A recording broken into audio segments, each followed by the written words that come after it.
दोस्तों yes bank की बात करें तो स्टॉक के अंदर आज काफ़ी अच्छी हमें तेज़ी देखने को मिल रही है और इसके पीछे है बहुत सारे रीज़न जिसको इस वीडियो के माध्यम से डिस्कस करेंगे। यहाँ पे कुछ बड़ी अपडेट निकल के आ रही है जिनको एक एक करके डिस्कस करने वाले। अब जैसे कि यस बैंक को जल्दी कोई नया प्रमोटर मिल सकता है, इसको लेकर लगातार बहुत सारे अंदाजे लगाए जा रहे हैं।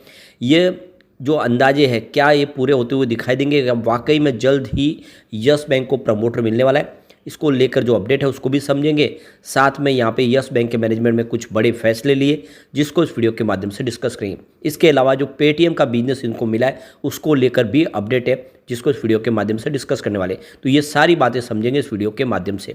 लेकिन फ्रेंड उससे पहले अगर आप पहली बार हमारे चैनल पे आए तो चैनल को सब्सक्राइब कर दीजिए, एक बेल आइकॉन दबा दीजिए ताकि जब भी नया वीडियो बने पहला नोटिफिकेशन आपको मिले। वीडियो पसंद आए तो लाइक से जरूर कीजिए। चलो फ्रेंड्स वीडियो स्टार्ट करते हैं। मैं हूं आपका दोस्त एसबी दवे और हमारे अपने चैनल ऑनलाइन कमाई में आपका बहुत बहुत स्वागत है। तो अभी बाजार क्लोज होने में 10-15 मिनट बाकी है। निफ्टी बैंक की अगर हम बात करें तो इस समय 47,986 के स्तर पर जहाँ पे मात्र 0.13% की तेज़ी है। तो तेज़ी है लेकिन उतनी बड़ी नहीं है। और निफ्टी प्राइवेट बैंक की भी बात करें तो इस समय 24,010 के स्तर पर है जहाँ पे 0.15% की तेज़ी है। तो निफ्टी बैंक और निफ्टी प्राइवेट बैंक दोनों में इस समय तेज़ी तो थोड़ी सी बनी हुई लेकिन उतनी जितनी बड़ी नहीं है जितनी यस बैंक में देखने को मिली। यस बैंक का स्टॉक काफ़ी अच्छा कर रहा है। अब आप देख ही सकते हो कि स्टॉक की शुरुआत ही पॉजिटिव हुई 25.50 पर, क्लोजिंग कल की 25.20 के आसपास थी। इंट्राडे में 26.50 का हाई बना, काफ़ी ज़बरदस्त दौड़ लगाई। जो लो है वो 25.40 का। इंट्राडे में देखें तो गिरावट बिल्कुल नहीं हुई है। इस समय 25.75 के आसपास स्टॉक ट्रेड कर रहा है 2.18% की तेज़ी के साथ।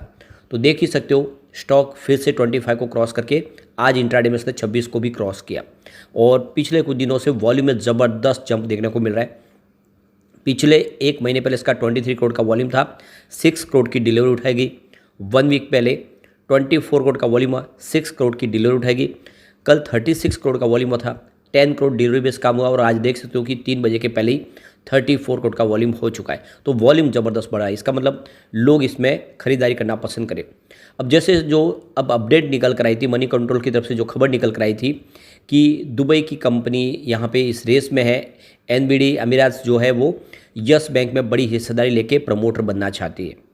तो देख लो कि सेबी ने यहाँ पे क्लेरिफिकेशन मांगा ना एनएससी और बीएससी एक्सचेंज के माध्यम से कि ये जो खबरें निकल के आ रही है कि आने वाले समय में अमीरात एनबीडी जो है वो रेस में है यस बैंक को अधिग्रहण करने के लिए, या फिर कह सकते हैं कि प्रमोटर कोटे में एंट्री करने के लिए। तो इसका क्लेरिफिकेशन मांगा गया था लेकिन अब वो क्लेरिफिकेशन यस बैंक ने दे दिया है। और यस बैंक का कहना है कि जो न्यूज़ मीडिया में जो आर्टिकल्स छप रहे हैं वो सारे स्पेक्यूलेशन के आधार पर है और उसको लेकर हम किसी प्रकार का कमेंट नहीं करना चाहते। यानी उनके हिसाब से ये सारे अंदाजे लगाए जा रहे और ये ऐसा कुछ भी फिलहाल यस बैंक की तरफ से नहीं है जिसकी जानकारी एक्सचेंज को दी जाए। यानी फ़िलहाल उनके पास ऐसी कोई जानकारी अवेलेबल नहीं है जो हम बताना चाहते हैं कि एक्सचेंज को उसको क्लियर करें। तो कुल मिला के अभी उन्होंने इसको एक तरह से अफवाह ही करार दिया है और उनका कहना है कि फ़िलहाल अभी ऐसी कोई बात नहीं है। तो ये क्लेरिफिकेशन आया यस बैंक की तरफ से, लेकिन जो बातें निकल कर आई है वो छन के वो तो क्लियर यही कह रही है कि आने वाले समय यस बैंक को नया प्रमोटर मिल सकता है।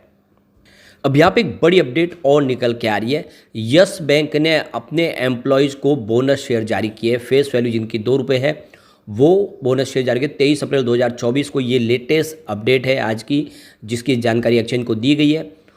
तो यस बैंक ने YBL PEOSP 2020 प्लान के तहत अपने एम्प्लॉयज़ को जिन्होंने बहुत ही बेहतर प्रदर्शन किया है उनको बोनस के रूप में 19,99,559 इक्विटी शेयर जारी किए।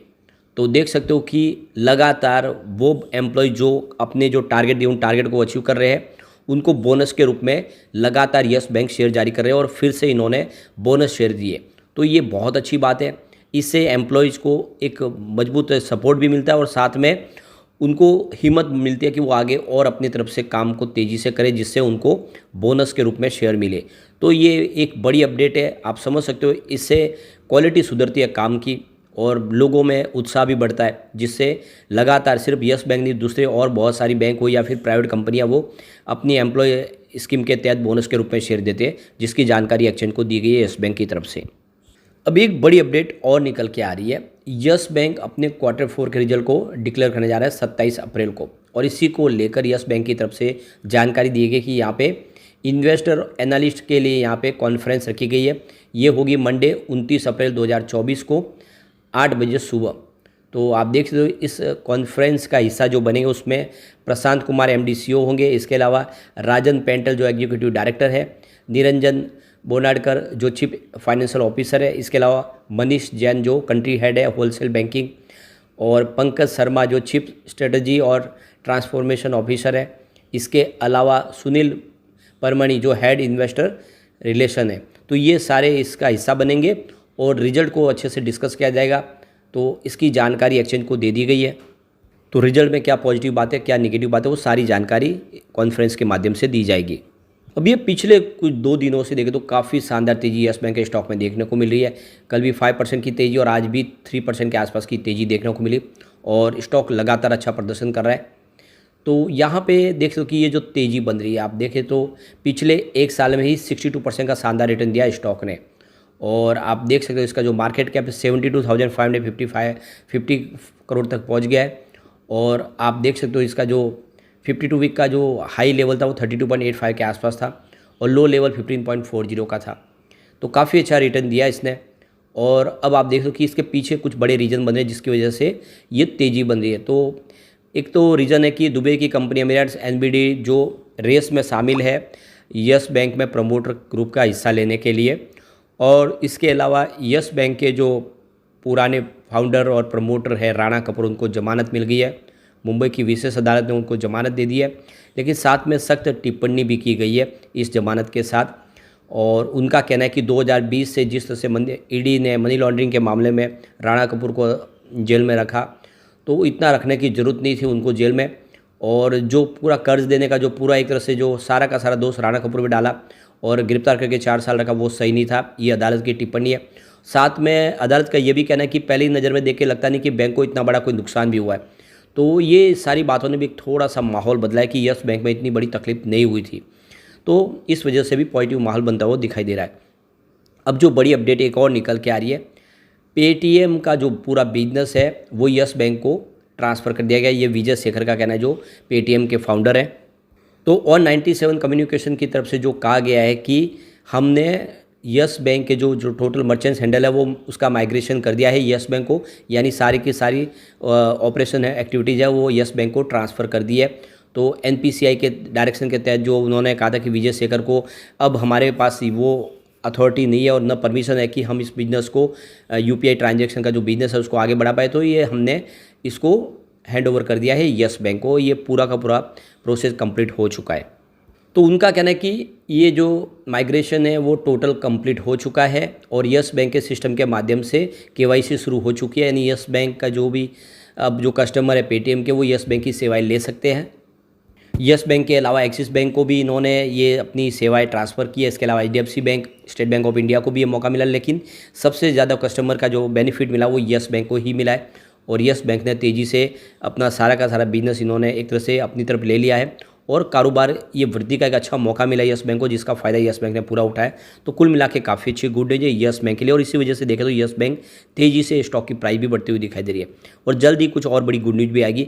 ऐसे में आपको लॉन्ग टर्म का नजरिया लेके यस बैंक में निवेश को बनाए रखना चाहिए। आने वाले इसमें यस बैंक आपको मालामाल कर देगा।